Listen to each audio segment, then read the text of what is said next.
Something that I know is really important in relationships is remembering people's names. Problem is, I'm ADHD, my short-term memory is kaput, and I cannot for the life of me remember people's names. As soon as I ask, it goes through one ear and out the next.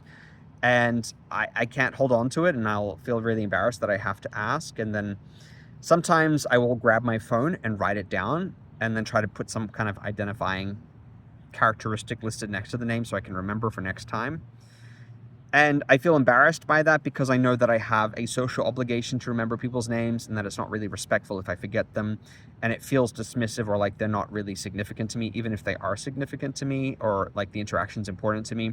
When I don't remember it, when I don't use their name, it doesn't convey my interest or my sincere, heartfelt appreciation for their presence. And there's an interesting note in the book, How to Win Friends and Influence People.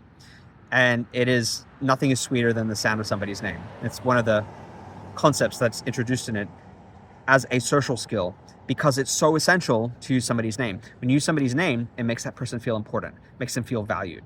And people love to feel important and valued, regardless of their neurotype. We all want to feel valued in our interactions with other people.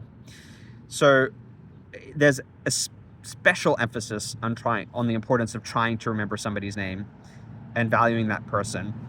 And why it can feel so much like it's disregarding them when I fail to do so.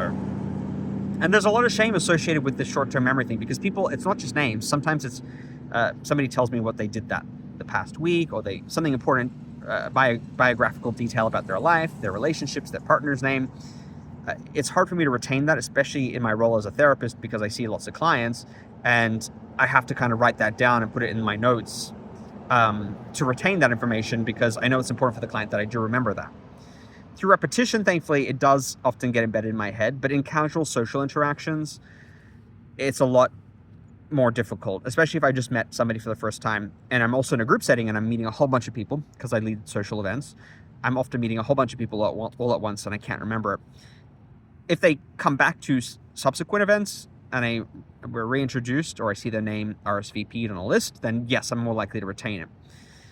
But part of like winning people over is this ability to retain names and biographical data or stuff that people share with you, information that's important to them or information about their life or background. And so I've made it a note as a neurodivergent navigating a neurotypical world to be a lot more cognizant of my responsibility to hold on to this information where I can. And often I find using some kind of aid is essential here. Writing it down, because I don't trust my memory.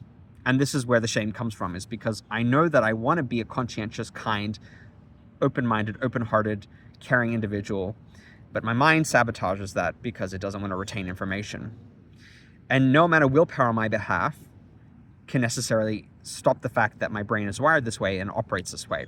I can compensate for it through different strategies, which is where the conscientiousness can be applied, and I can demonstrate is that I know I have this deficiency in terms of my ability to retain things, and my willingness to find alternate strategies to accommodate for that is evidence of my caring nature. Have you struggled with short-term memory stuff in social interactions, retaining people's names or biographical information that they've shared with you? Have you found that there's any specific strategies that have helped?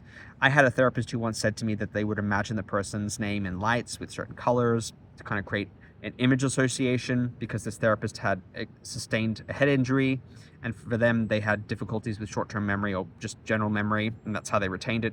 Have you got little hacks like that work for you for remembering things? Do you use like notes on your phone or post-it notes to retain that information? I would love to hear all about your strategies.